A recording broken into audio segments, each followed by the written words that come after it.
हाँ, तो साथियों में कहाँ रोका था कि पार्टियाँ क्या कर रही है कि एक रणनीति फॉर्मेट में चलती है और सभी पार्टियों का ये फॉर्मेट रहता है। मैं किसी एक पार्टी का नहीं बोल रहा हूँ कि एक ही पार्टी रणनीति बनाती है और उसी के तहत हुए जीत के लोकसभा में और विधानसभा में जीत अर्जित कर लेती है। ये सभी पार्टियों का आजकल क्या है कि रणनीतियाँ बना रही और रणनीति अगर सही बनाती तो आज मुझे ये टॉपिक बनाने की ज़रूरत ही क्यों पड़ती। रणनीतियाँ ऐसी बना रही फ्री बीज लोक लुभावन रणनीतियाँ, जिससे क्या है कि देश प्रभावित हो रहा है। और अब आपको क्या करना है, अगर अपन निष्कर्ष निकाले तो अब आपको क्या करना है, मत देते टाइम साल में कम से कम भारत में 5 स्टेटों में हर साल चुनाव हो रहे हैं। ठीक है, तो अब आपको मत डालते टाइम क्या करना है कि सबसे पहले एक पार्टी देखना है। और एक बात और इसमें जोड़ लेना कि कट्टर किसी के नहीं बनना है, ठीक है ना। सबसे पहले एक पार्टी का चुनाव करना है अपने को। और पार्टी में अब तुम्हें देखना है कि पार्टी मतलब धार्मिक रूप से तुम्हारे मत को प्रभावित तो नहीं कर रही है, या फिर फ्री बीज जैसी योजनाएं लाके आपके मतों को प्रभावित तो नहीं कर रही है, या फिर अप्रत्यक्ष रूप से सांसद या विधायक अप्रत्यक्ष रूप से आपको लोक लुभावन थोड़े बहुत मतों कहीं कहीं तो हो रहा है ना ये। भाई वोट के पैसे दे दिए और आपको अप्रत्यक्ष रूप से प्रभावित कर दिया आपके मत को। तो आपको इसके लिए क्या करना होगा, सबसे पहले एक पार्टी का चुनाव करो। ठीक है, कट्टर किसी के भी नहीं बनना। एक पार्टी का चुनाव किया, उसकी रणनीति कैसी है, वे आगे जाके देश का चहुमुखी विकास कर पाएगी या नहीं कर पाएगी, आर्थिक सामाजिक राजनीतिक धार्मिक और जितने भी क्षेत्र है। ठीक है, चाहे स्थलीय क्षेत्र हो, चाहे पुनर्निर्माण क्षेत्र हो, निर्माण क्षेत्र हो। ठीक है, तो इसमें सभी क्षेत्र आ जाएंगे। अब धर्म का मतलब ये ना कि एक धर्म को लेके चल रही है ऐसी पार्टी जो सभी धर्म को साथ में लेके चले। धार्मिक रूप से आजकल क्या हो रहा है कि एक धर्म को उसमें ले लिया। जैसे कि कोई सा भी मान लो कोई सा धर्म है, उसका मतलब 80% वोट वोट है, तो उसके तरफ झुकाव करके इस प्रकार की रणनीति बना रही। तो आपको धार्मिक रूप से प्रभावित नहीं होना, आपके मत को प्रभावित, वोट को प्रभावित नहीं करना है, ठीक है ना साथियों। और इसके अलावा अब मैं कहा था कि एक आपको पार्टी का चुनाव करना है, उसकी रणनीति देखो कि भाई साहब लॉन्ग टर्म रणनीति कैसी है। फ्री बीज योजनाएं तो अपने को नहीं दे रही है, अगर वे दे रही है तो अपने पे टैक्स का दबाव बढ़ेगा और देश का चहुमुखी विकास रुक जाएगा। ठीक है ना, तो सबसे पहले एक पार्टी का चुनाव करना है आपको और उसके बाद में उसी को आपको मत देना है। ठीक है, वो कट्टर किसी के भी नहीं होना। कट्टरता एक प्रकार से विष है, ठीक है ना। कट्टर किसी पार्टी के प्रति आपको कट्टर नहीं होना है, ठीक है ना, चाहे कोई सी भी पार्टी हो। तो कट्टर आपको नहीं होना है। कोई सी पार्टी एक चुनाव करो, उसमें आपको देखना है कि रणनीति, उसकी रणनीतियाँ तो बनाएगी। सीधी सी बात है, अगर मुझे जीतना है तो मैं रणनीति बना के ही मैं जीत पाऊँगा, ठीक है ना। तो उसकी रणनीतियों को आपको जानना है, देश का विकास कहाँ कहाँ होगा और कैसे वे पार्टी लायक है या नहीं है।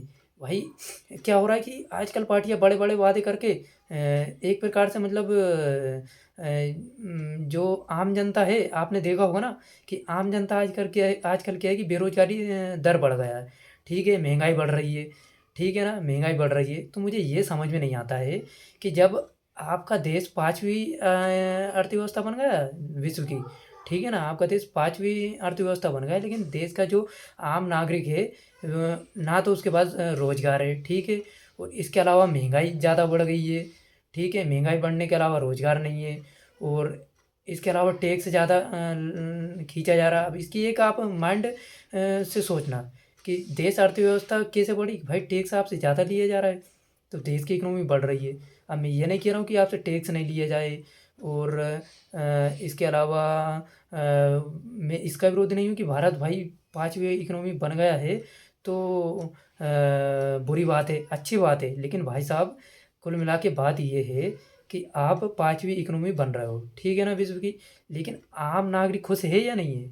आम नागरिक तक रोजगार पहुंच रहा है या नहीं है। आम नागरिक की जो किसानी के क्षेत्र में अपन देख ले तो उसकी जो आधारभूत जो उसके वस्तुएं लगती है, खाद बीज जो भी चीज़ें, वे महंगी मिल रही है और अनाज क्या हो रहा है, सस्ता जा रहा है। तो आप देख रहे हो ना ये कैसा एक प्रकार से जंजाल चल रहा है। तो इसको बिल्कुल इन मुद्दों को ध्यान में रख के आपको वोट डालना है, ठीक है ना। अब ऐसा नहीं है कि अब देश का, अब मान लो कोई सी गवर्नमेंट है तो वो क्या करेगी, उसके पास बहुत से मुद्दे होंगे। अब अगर उसे शॉर्ट टर्म में अगर देश को विकसित बनाना है तो वो ऐसी योजनाएं जो आजकल चल रही है ऐसी योजनाएं लाएंगी। लेकिन कहने का अर्थ ये है कि पार्टी आप कोई भी सत्ता में हो, लेकिन आम नागरिक खुश है या नहीं है। आम नागरिक जो अपन है, आम नागरिक अपने को तो खुश होना चाहिए ना। धरातल पे तो योजनाएं पहुंचना चाहिए ना। और योजनाएं पहुंच रही है, ठीक है, आपको आप तक योजनाएँ पहुँचा दी जा रही है, आपको अनाज भी प्रोवाइड कर दिया जा रहा है गवर्नमेंट की तरफ से, एक व्यक्ति पे 5 किलो जो मिलता है ना। और इसके अलावा आपको सिलेंडर में आपको कम कर रहा है, वादे तो करते हैं लेकिन कम होते नहीं, फिर भी उसमें ला रहा है, ये फिर भी योजना है, ठीक है ना। इससे क्या है कि आपका दिमाग का विकास रुक जाएगा, आपकी बुद्धि शिथिल हो जाएगी, मत प्रभावित हो रहा है। तो कुल मिला के जो शॉर्ट टर्म जो काम जो पार्टी करे, जो आपको रोज़गार प्रदान करे, आपका जो देश का जो वित्तीय संतुलन रखे, और इस प्रकार से रणनीति बना के देश को विकास की ओर अग्रसर करे कि देश का आम नागरिक भी खुश रहे, रोज़गार भी मिले, और उसकी जीवनचर्या भी अच्छे से चले, और उस पे दबाव भी नहीं बढ़े। तो कुल मिला के आपको जो पार्टी आर्थिक, सामाजिक, चाहे रोज़गार की दृष्टि से जो चहुमुखी क्षेत्र है उसमें वे कैसे कैसे किस प्रकार वे काम कर रही है, धरातल पे काम कर रही है या नहीं कर रही है। तो ये सब चीज़ें कैसे रुकेगी? आपका मत है, आपका वोट है, तो आपको सही से सही उपयोग करना होगा ना। एक मत का मूल्य बहुत है साथियों, ये मत समझना कि मैं मत किसी को भी बिना सोचे विचारे दे दूँगा तो प्रभाव नहीं पड़ेगा, बहुत ज़्यादा प्रभाव पड़ेगा। तो आपका मत का मूल्य 5 साल गवर्नमेंट सत्ता में रहती है, सोच लो। अगर आपके दुखों को दूर करना है और धरातल पर जो योजनाएँ हैं तो उसको पहुँचाना है, तो सही से मत का उपयोग करिए और दिमाग को खोल के रखिए, ठीक है ना? और ये चीज़ें आपको ये मत समझना कि हम शिक्षा का स्तर हमारा उतना नहीं है तो हम समझ नहीं पा रहे। अरे भाई साहब, फ़ायदा और नुकसान तो आप समझते हो ना?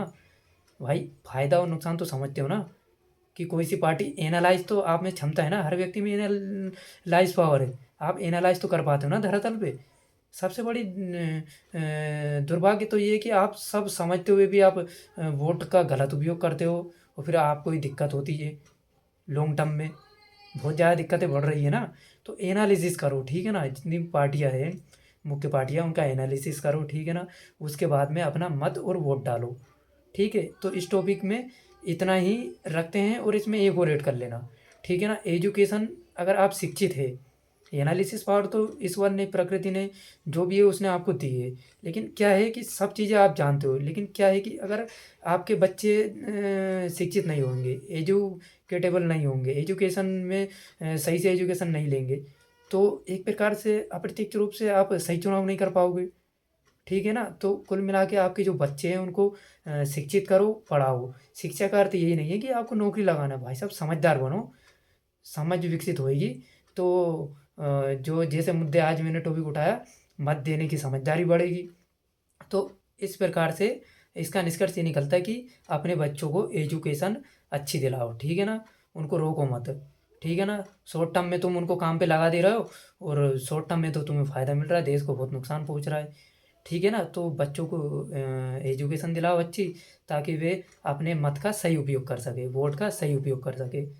तो ठीक है मित्रों, साथियों साथियों, भाइयों बहनों, इस टॉपिक में इतना ही रखते हैं अपन।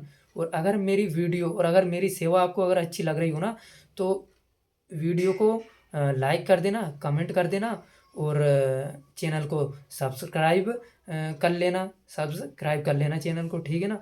ताकि जो मैं सेवा कर रहा हूँ ना, ये आप तक पहुँच सके, और देश का कल्याण हो सके मेरी वजह से कुछ भी, ठीक है ना।